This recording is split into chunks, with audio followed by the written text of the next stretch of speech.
Hello everyone.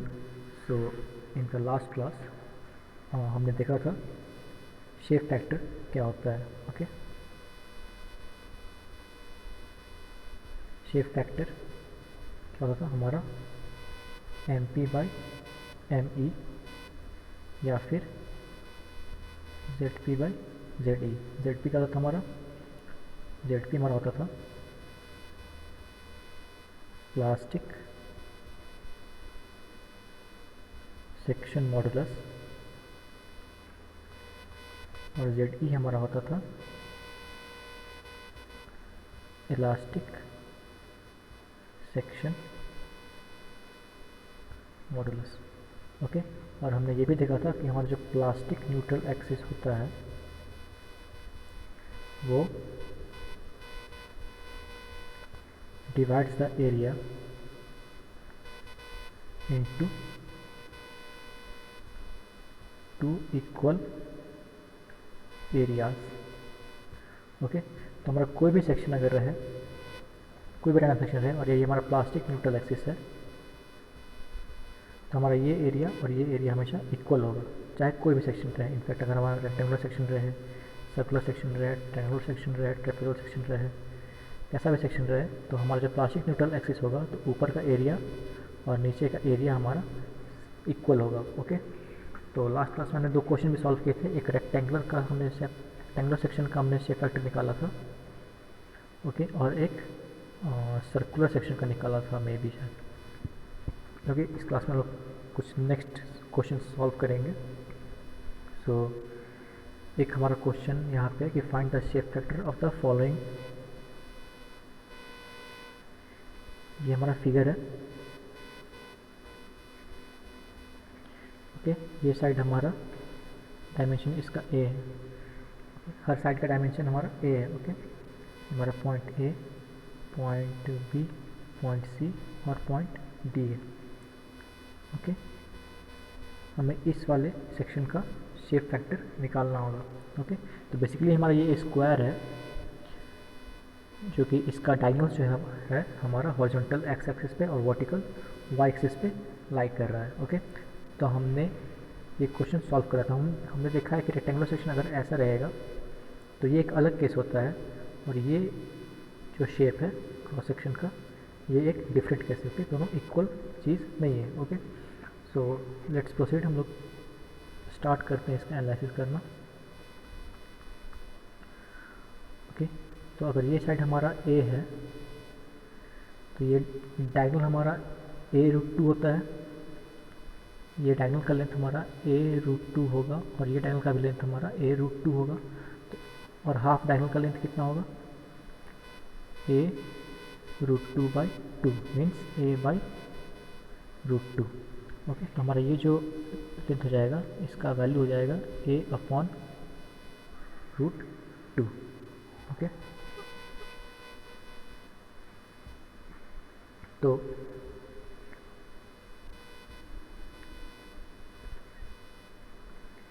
जो AC का जो लेंथ आ गया हमारा वो √2a आया था।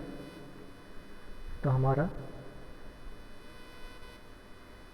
पॉइंट अगर E मानते हैं तो BE का लेंथ हमारा आ जाएगा BE या फिर ED equal to AE equal to EC। कितना हो जाएगा?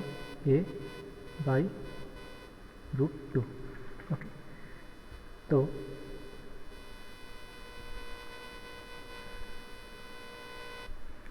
हमें निकालना है शेप फैक्टर, जो होता है ZP/ZE। तो पहले ZP फाइंड आउट करना होगा, फिर ZE फाइंड आउट करना होगा। तो ZP हमारा क्या होगा?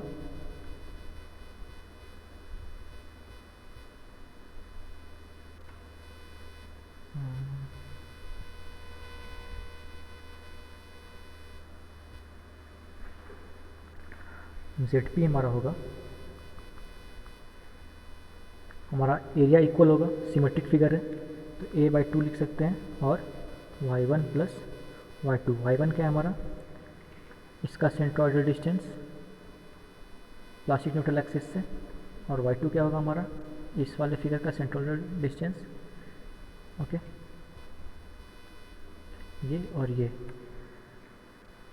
प्लास्टिक न्यूट्रल एक्सिस है। ओके, तो ये हमारा एरिया कितना हो जाएगा, एरिया हमारा हो जाएगा ए स्क्वायर, तो ये हो जाएगा a square by two, a by two, और वाई वन ये वैल्यू हमारा कितना होगा, हम ये निकाला a by root two. Okay, तो ये जो हाइट होता है इसका सेंट्रॉइड कहाँ अप्लाई करता है, एच बाई थ्री पे। ओके, तो एच कितना है हमारा, ए बाई रूट टू, तो इसका 1/3। Okay, means 1/3 of A by root two, और वाई टू भी यही होगा, यहाँ से यहाँ तक डिस्टेंस हमारा कितना होगा, ये हमारा पूरा ए बाई टू है, और सेंट्रोइडल हमारा ट्रायंगल का लाइक करता है 1/3 ऑफ एच पे 90 डिग्री एंगल से, तो ये भी हमारा हो जाएगा plus 1/3 A by root two. Okay, तो इस इक्वेशन को हम लोग सॉल्व करेंगे तो हमें जेड पी का वैल्यू जो निकल के आता है वो जेड पी का वैल्यू आता है a cube by 3 root two. Okay, ये हमारा जेड पी का वैल्यू आ गया, ये हमारा ए क्यूब है।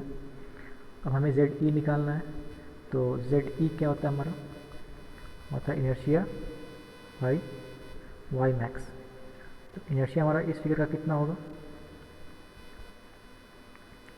इस फिगर का इनर्शिया हमारा होता है 2√2 by 12 into A by A root two का होल क्यूब। ओके, और वाई मैक्स हमारा होगा distance from the top fibre. Okay, तो ये जो फिगर था, ये डिस्टेंस हमारा टॉप फाइबर से कितना हो जाएगा न्यूट्रल एक्सिस का, ए बाई रूट टू, तो हमारा आई हो गया 2√2 upon 12 a into A by root two का whole cube upon a by root two. इस इक्वेशन को सॉल्व करने के बाद हमारे पास जो वैल्यू आता है जेड ई का, वो आता है ए क्यूब बाई 6√2। जेड ई का जो वैल्यू आता है वो हमारा आता है ए क्यूब बाई 6√2। ओके, तो ये हमारा जेड ई का वैल्यू हो गया। हमारा जेड वी का वैल्यू कितना था, ए क्यूब बाई 3√2। तो हमारा शेप फैक्टर जो होता है जेड पी अपॉन जेड ई। शेप फैक्टर जो होता है हमारा वो होता है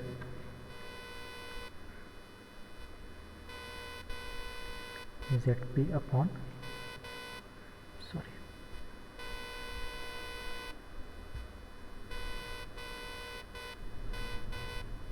तो जेड पी का जो वैल्यू था हमारा ए क्यूब बाई 3√2 था, और जेड ई का जो वैल्यू था ए क्यूब बाई 6√2 था। तो ये जो हमारा वैल्यू आएगा वो हमारा आएगा 6/3 मीन्स 2। ओके, तो यानी कि हमारा जो ये फिगर था इसका शेप फैक्टर 2 के बराबर आया। ये शेप फैक्टर का मतलब क्या होता है, अगर सपोज कि हमारा जो रेक्टेंगल है इसका शेप फैक्टर हमारा आया था 1.5, मीन्स अगर शेप फैक्टर हमारा 1 रहा तो इसका स्ट्रेंथ हमारा 100% मानते हैं इसको। ठीक है, तो अगर हमारा ये हमारा इलास्टिक मोमेंट के टाइम पे, मीन्स हमारा शेप फैक्टर जब 1 रहेगा तो हम ये जो डायग्राम था हम कहाँ तक अपना मटेरियल यूज़ कर रहे हैं, अप टू इलास्टिक लिमिट तक हम अपना मटेरियल यूज़ कर रहे हैं। ओके, तो जो शेप फैक्टर 1 रहेगा वो हमारा इंडिकेट करेगा कि हमारा इलास्टिक फेलियर तक हम लोग उसको फेलियर मानते हैं। 1.5 का मतलब होता है कि 1 से 50% ज़्यादा, मीन्स 50% हमारा स्ट्रेंथ था जो कि हम लोग और यूज़ कर सकते थे up to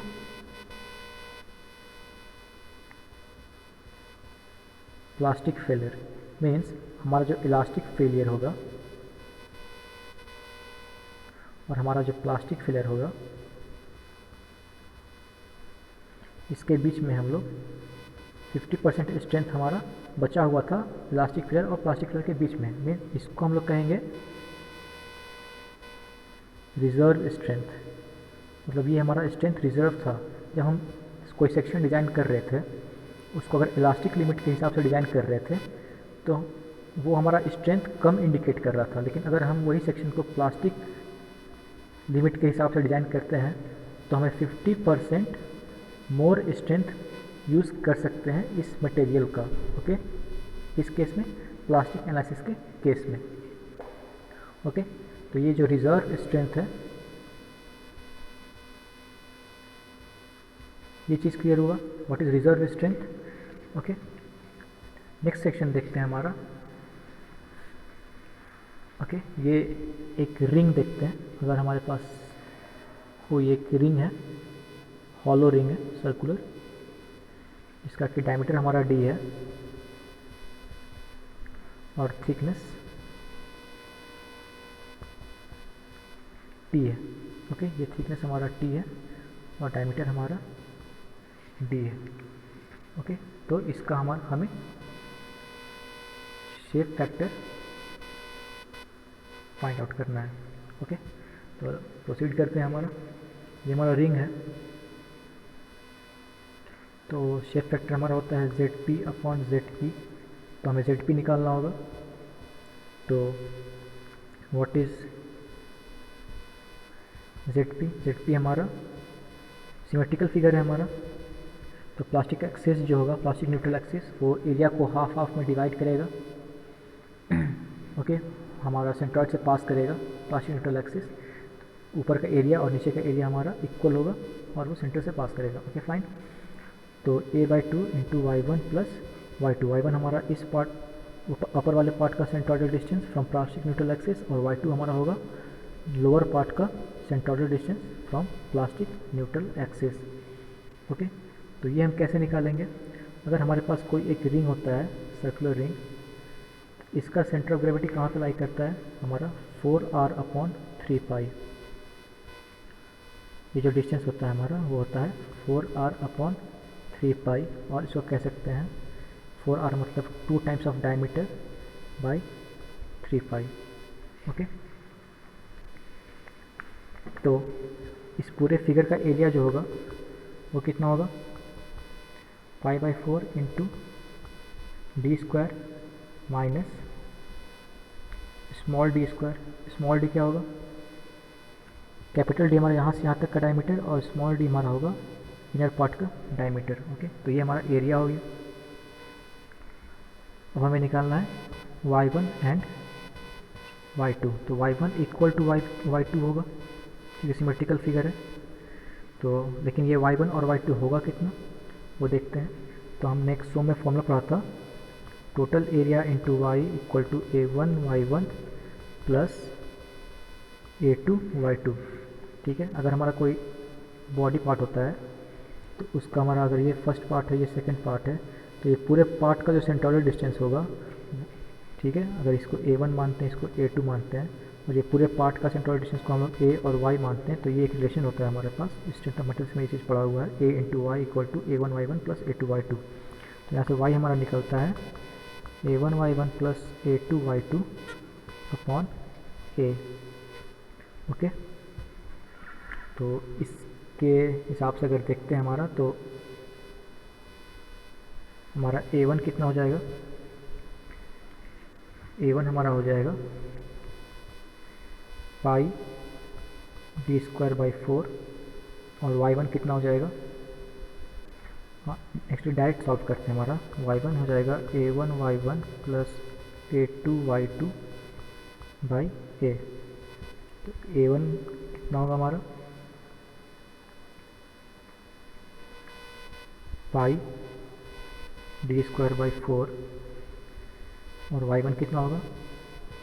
2d/3π। Okay, minus जो स्मॉल डायमीटर होगा वो करेंगे, π d²/4 into 2/3 d/π। Okay, divided by total area कितना होगा हमारा? π/4 into d² minus d²। Okay, ये रिलेशनशिप है।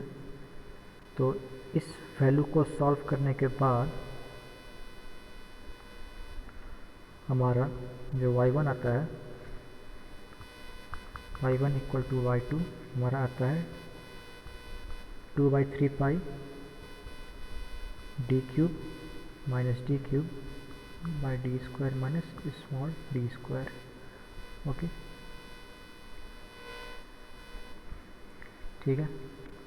तो ZP जो हमारा हो जाता है वो हो जाता है A1y1 प्लस A2y2। हालांकि हम लोग का दोनों सिमेट्रिकल फिगर है, सॉरी ZP जो हमारा हो जाएगा A/2 into y1 plus y2, y1 y2 बराबर होगा तो 2 टाइम्स y1। ओके, तो फिर A/2 means π/4 into d square minus t square by 2। Okay, into 2 times y1 means 2 into 2/3 pi into D cube minus D cube by d square minus d square. ये जो हमारा small D है इसका value को अगर ignore करेंगे तो ये जो इक्वेशन सॉल्व करके हमारे पास आता है वो आता है ZP equal to 1/6 D cube minus small D cube. Okay, ये हमारा ZP का वैल्यू आ गया। अब हमें ZE निकालना है, इलास्टिक सेक्शन मॉडुलस। तो ZE क्या होता है? Inertia by Y max. तो यहाँ हमारा जो वाई मैक्स है वो तो हमारा हो जाएगा डिस्टेंस फ्रॉम एक्सट्रीम फाइबर। तो what is distance from extreme fibre हमारा हो जाएगा D/2, डायमीटर का half.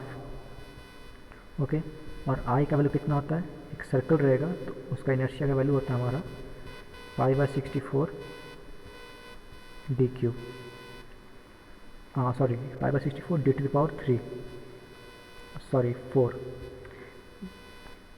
d⁻4 okay.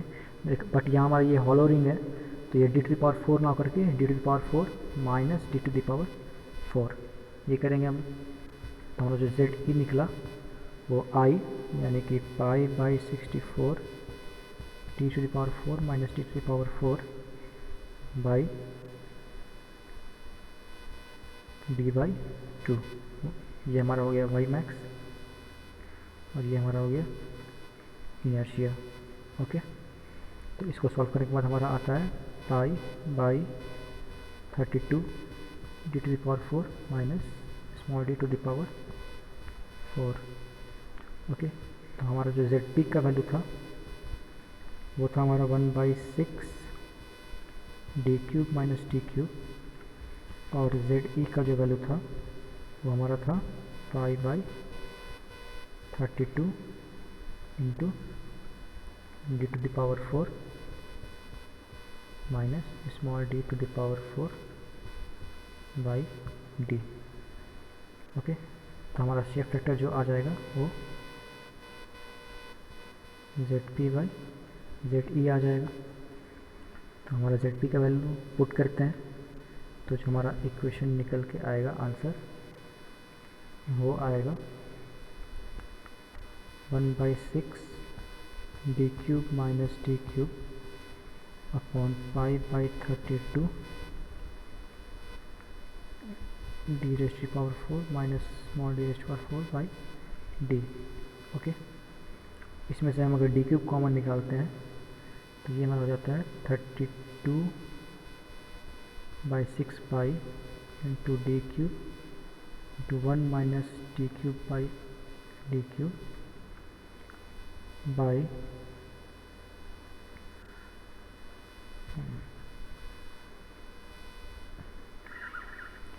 D cube by 1 minus d⁻4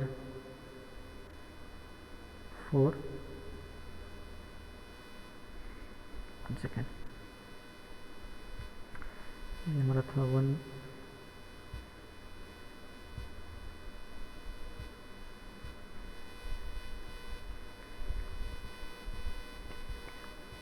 minus T cube by 5/32 T raise power 4 minus T raise power 4 by D. Common निकालते हैं 1/6 D cube 1 minus D cube by capital D cube, ये हो जाएगा 5/32 D raise to power 4 by D into 1 minus D raise to power 4 by D raise to power 4। Okay, तो ये जो हमारा ये टर्म है, ये और ये, इसमें जो d है स्मॉल d वो स्मॉलर देन d है, तो ये टर्म को हम लोग नेगलेक्ट कर सकते हैं। ओके, तो ये टर्म को नेगलेक्ट करने के बाद हमारे पास जो बचता है वो है 32/6 पाई, ये हमारा डी क्यूब रहेगा और डी क्यूब कैंसिल हो जाएगा, तो हमारा आंसर आया 32/6 पाई। ओके, तो ऑलमोस्ट ये अप्रॉक्सीमेटली इक्वल होगा 1.7। तो हमारा जो हॉलो रिंग है इसका शेप फैक्टर 1.7। ओके, यानी कि 70% रिजर्व स्ट्रेंथ। ओके, तो नेक्स्ट सेक्शन सॉल्व करते हैं। नेक्स्ट सेक्शन हमारा ट्रायंगल है। ओके, जिसका बेस विड्थ b है और हाइट h है। ओके, तो शेप फैक्टर इसका क्या होगा, ZP/ZE, पहले ZP फाइंड आउट करेंगे फिर ZE फाइंड आउट करेंगे। ओके, तो जब हमारा प्लास्टिक न्यूट्रल एक्सिस होगा वो तो A1 और A2 को हाफ हाफ पार्ट में डिवाइड करेगा, means A1 equal to A2 equal to total area by 2। Okay, तो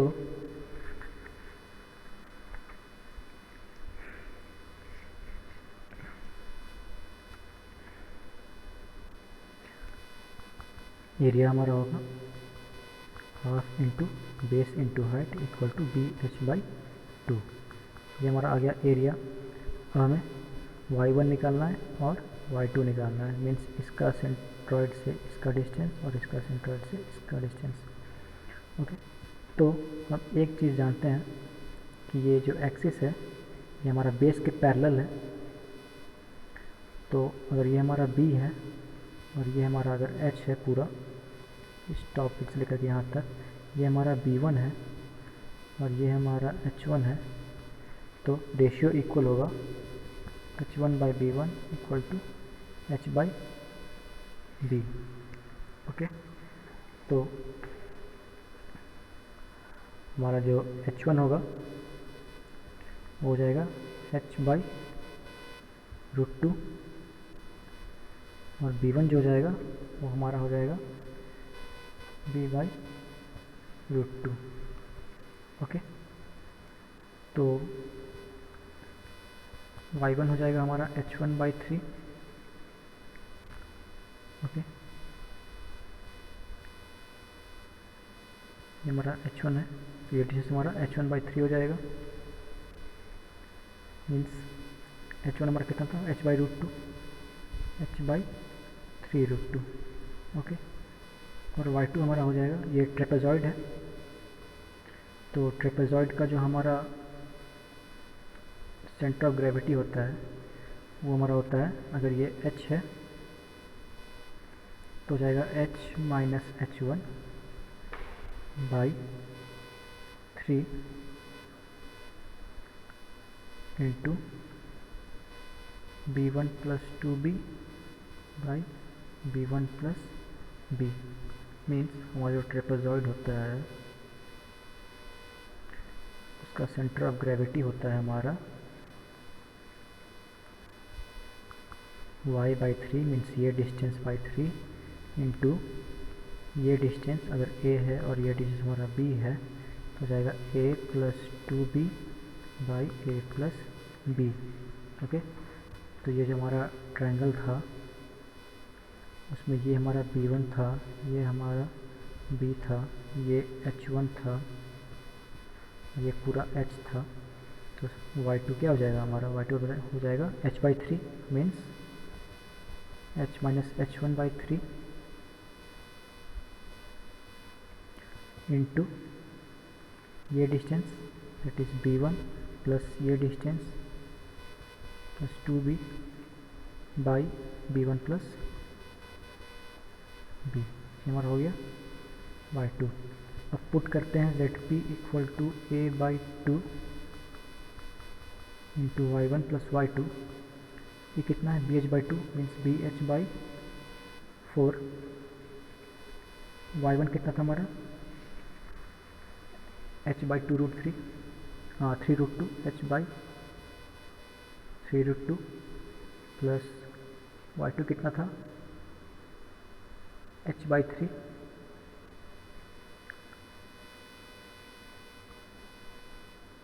हाँ एक सेकेंड इसको सॉल्व करना होगा हमें। जो हमारा y2 निकला था h minus h1/3 into B1 plus 2b by B1 plus b। तो हमारा h1 जो था वो h/√2 था और B1 जो था वो b/√2 था। तो इसमें h1 और B1 अगर पुट करेंगे तो हमारा y2 जो निकल के आता है वो y2 आएगा 0.46 h/3।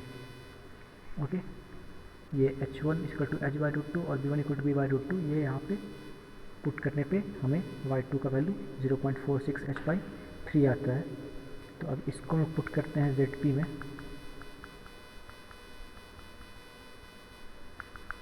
तो ये हो जाएगा हमारा BH/4, y1 का वैल्यू हमारा h/3√2 प्लस 0.46 h/3। तो हमारा जो ZP का वैल्यू आ रहा है वो ऑलमोस्ट आएगा 0.09 BH²। ओके, ये हमारा ZP का वैल्यू आ गया। अब हमें ZE का वैल्यू निकालना है जो होता है I/y मैक्स। ओके, तो इनर्शिया हमारा कितना होता है ट्रायंगल का, BH3/36। कोई भी ट्रायंगल का हमारा जो इनर्शिया होता है वो होता है BH3/36। और y मैक्स का डिस्टेंस कितना होगा हमारा, मीन्स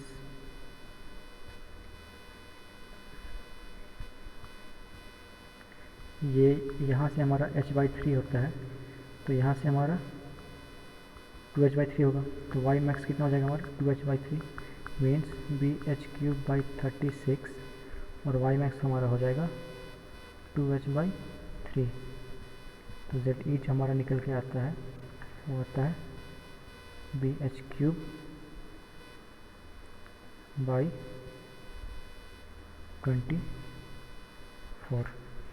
ओके, तो हमारे पास जो ZE आया BH²/24 और जो ZP आया वो आया 0.09 समथिंग, 0.09 BH²। तो शेप फैक्टर हमारा होगा ZP/ZE। इसको सॉल्व करने पे आएगा हमारा 2.34। ओके, तो हमारा ट्रायंगल का जो शेप फैक्टर आता है वो आया 2.343। ओके, तो हमने देखा कि हमारा जो रेक्टेंगल था इसका शेप फैक्टर हमारा 1.5 आया। ओके, ये सब नोट कर जाना। हमारा जो सर्कल था इसका शेप फैक्टर हमारा 1.7 आया था। अगर हमारा कोई हॉलो रिंग रहा, सर्कुलर रिंग, तो इसका शेप फैक्टर हमारा 1.27 आया था। ओके, सॉरी 1.27 नहीं, ये इसका हमारा 1.7 आया था। ओके, हमारा जो ट्रायंगल था तो इसका शेप फैक्टर 2.34 था। ओके, और हमारा अगर कोई डायमंड शेप बॉडी हो तो इसका शेप फैक्टर हमारा 2 आया था। ओके, सिमिलरली अगर हमारा एक आई सेक्शन होगा इसका शेप फैक्टर हमारा आएगा 1.12। अगर हमारा कोई एच सेक्शन होता है, एच सेक्शन क्या है, मतलब आई सेक्शन को वर्टिकली रोटेट कर दिया गया। ओके, तो इसका शेप फैक्टर हमारा 1.5 आता है। ओके, ये सब चीज़ नोट डाउन करना होगा। ओके, तो एक और क्वेश्चन करते हैं, लास्ट क्वेश्चन। अगर हमारा टी सेक्शन है,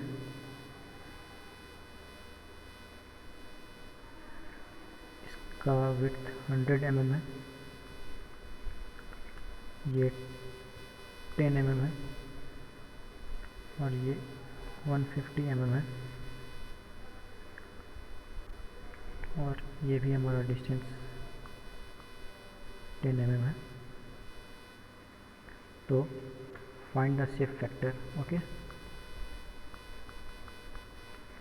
तो शेप फैक्टर क्या हो जाएगा हमारा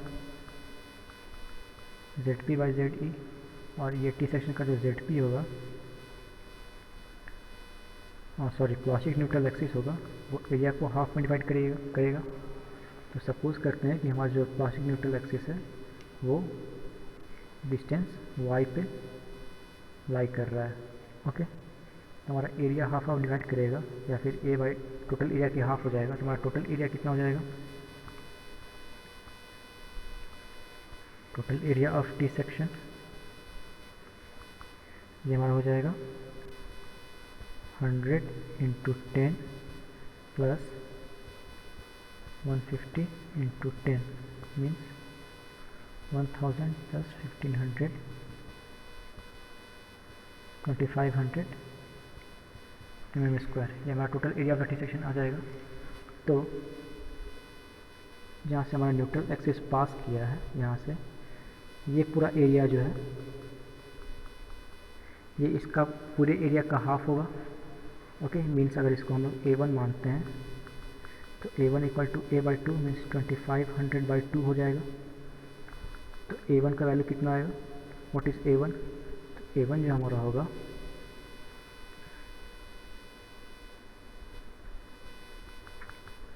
ये पूरा एरिया 100 × 10, ओके, प्लस ये एरिया, तो ये एरिया का वैल्यू कितना आएगा,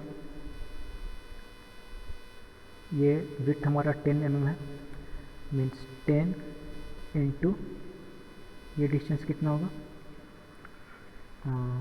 हमारा यहाँ से यहाँ तक y है और ये 10 है, तो हमारा हो जाएगा y - 10।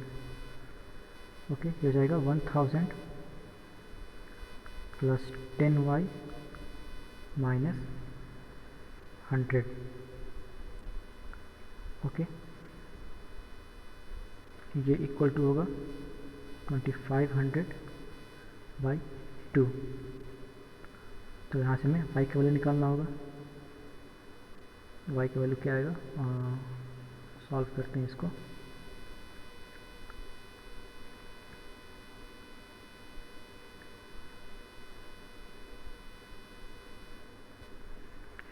ये हमारा हो जाएगा 900 मीन्स 10y इक्वल टू ये हो जाएगा 1250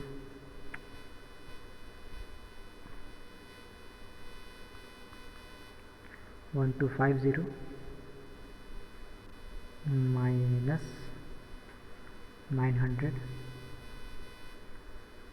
मीन्स 350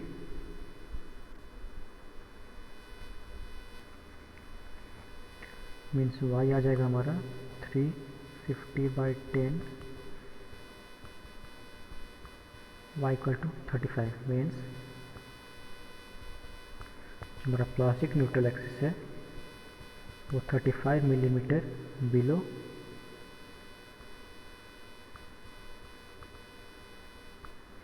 टॉप फाइबर रहेगा। ओके, अब हमें इलास्टिक न्यूट्रल एक्सिस निकालना होगा। तो इलास्टिक न्यूट्रल एक्सिस का formula a into Y equal to a1y1 plus a2y2। हमारा a1 क्या है, a1 हमारा हो जाएगा ये वाला एरिया, ये एरिया हमारा हो जाएगा 1000 इंटू 10, और y1 कितना हो जाएगा हमारा टॉप फाइबर से, ये टोटल 10 है तो 10/2 मीन्स 5 mm। ओके, a2 कितना हो जाएगा हमारा टी सेक्शन है, ये 150 है, a2 हमारा हो जाएगा 150 इंटू 10 मीन्स 1500 mm², और y2 कितना हो जाएगा टॉप फाइबर से, मीन्स यहाँ से ये 75 हो जाएगा तो यहाँ से ये 85 हो जाएगा टॉप फाइबर से। Okay, 85 mm। ओके, तो ये सब हम जब पुट करेंगे, और टोटल एरिया हमें पता है 2500। ओके, तो अगर हम पुट करते हैं तो y की जो वैल्यू निकल के आती है वो आता है into 10/2 plus 150 into 10 into 85 by total area हमारा 2500। इसको सॉल्व करने पे जो y का वैल्यू आता है वो आता है 53 mm। ओके, मीन्स हमारा जो प्लास्टिक न्यूट्रल एक्सिस था वो 35 mm था, और जो इलास्टिक न्यूट्रल एक्सिस है वो हमारा 53 mm बिलो है। ओके, तो हमें अब शेप फैक्टर निकालना है, तो शेप फैक्टर के लिए हमें ZP निकालना पड़ेगा। ZP हो जाएगा हमारा a/2 y1 प्लस y2, तो ये हो जाएगा 2500/2, और y1 था हमारा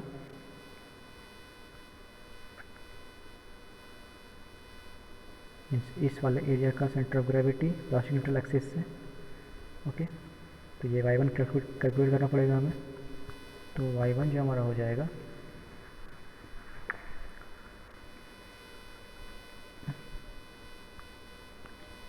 ये टोटल हमारा 35 है, ये हमारा 10 है, ये हमारा 100 है, तो y1 हो जाएगा a1y1 plus a2y2 means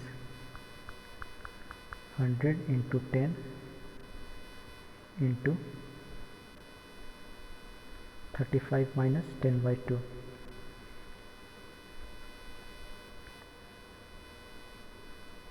means यहाँ इसका लाइक करेगा तो इस पॉइंट से ये डिस्टेंस कितना होगा 35 minus 10/2, 35 minus 5। Okay, plus a2y2, इसका एरिया कितना हो जाएगा,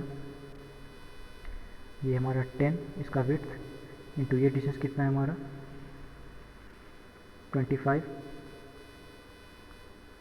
35 माइनस 10 इंटू इसका सेंटर ऑफ ग्रेविटी का डिस्टेंस कितना होगा 35/2, 35 minus 25/2। Okay, by total area हमारा कितना हो जाएगा 100 इंटू 10 प्लस 10 इंटू 25, तो जो y1 का वैल्यू निकल के आएगा वो आएगा 26.5 mm। ओके, जो बॉटम फाइबर का एरिया था ये y2, इसका डिस्टेंस हो जाएगा हमारा, ये टोटल डिस्टेंस हमारा 150, ये डिस्टेंस हमारा 25, तो ये 125/2 हो जाएगा। ओके,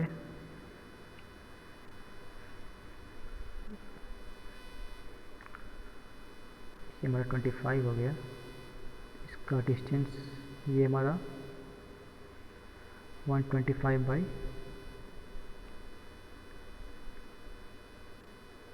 ये डिस्टेंस हमारा 125 हो गया, ये डिस्टेंस हमारा 125 हो गया, इसका हाफ 125/2 62.5 mm। ओके, तो हमें y1 मिल गया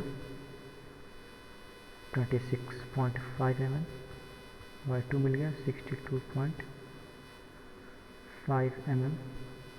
हम लोग जेड भी निकाल सकते हैं, a/2 मीन्स 2500/2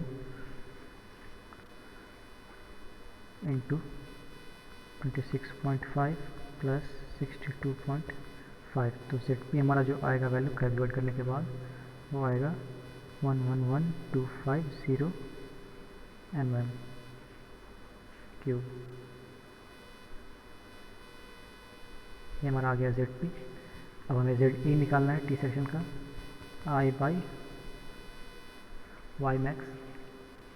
तो हमारा जो इसका इनर्शिया होगा वो हो जाएगा, सेंटीमीटर से पड़ा हुआ है, बी इसका इनर्शिया प्लस इसका इनर्शिया। ओके, तो 100 B D cube by 12 plus इसका जो आई का वैल्यू होगा 100 into 10 cube by 12 plus 100 into 10 into 53 minus 5 means हमारा इलास्टिक न्यूट्रल एक्सचेंज 53 पे था, माइनस इसका सेंटर ऑफ ग्रेविटी से distance 53.5 square plus 1 second inertia जो हो जाएगा हमारा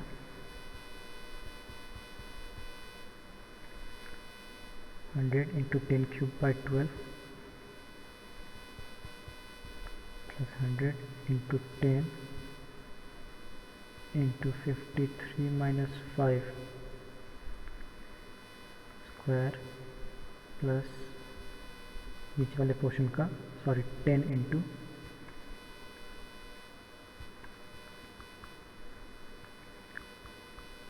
150 का whole cube by 12 plus 10 into 150 into 85 minus 23 square. तो ये हमारा जो आई का वैल्यू आता है वो आता है 666.08 into 10 to the power 4 mm to the power 4।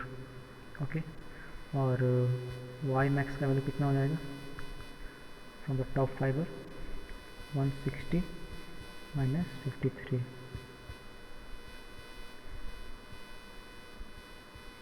ये टोटल डिस्टेंस हमारा 160 है टॉप मोस्ट फाइबर से, और इलास्टिक न्यूट्रल एक्सिस हमारा 53 मीटर पे था। तो डिस्टेंस कितना हो जाएगा हमारा 160 माइनस 53। तो जेड ई जो आ जाएगा हमारा I by Y max 666.08 into 10 to the power 4 by 160 minus 53। तो जेड ई का जो वैल्यू आएगा हमारा वो आएगा 62.250 to 10 rest power 3 mm rest power 3।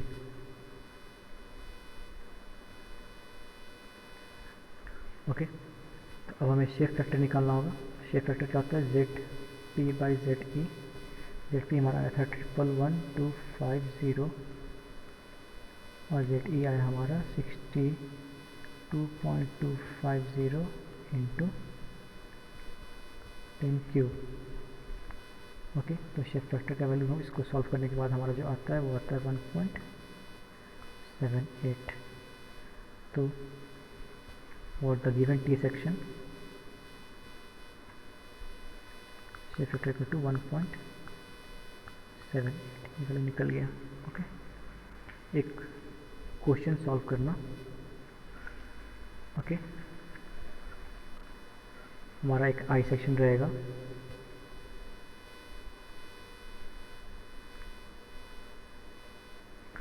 इसका डायमेंशंस 100 mm। ओके, यहाँ से यहाँ तक 100 mm।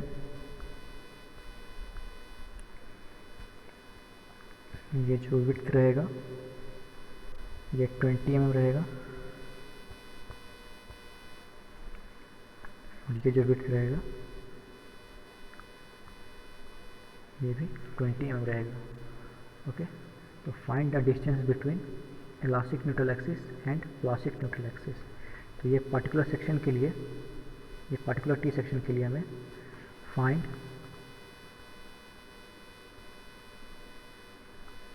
Difference between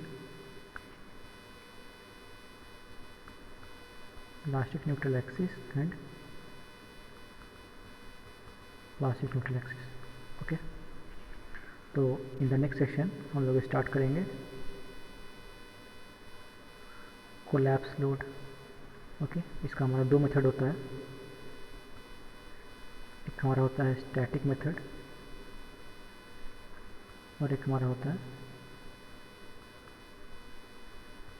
kinematic method.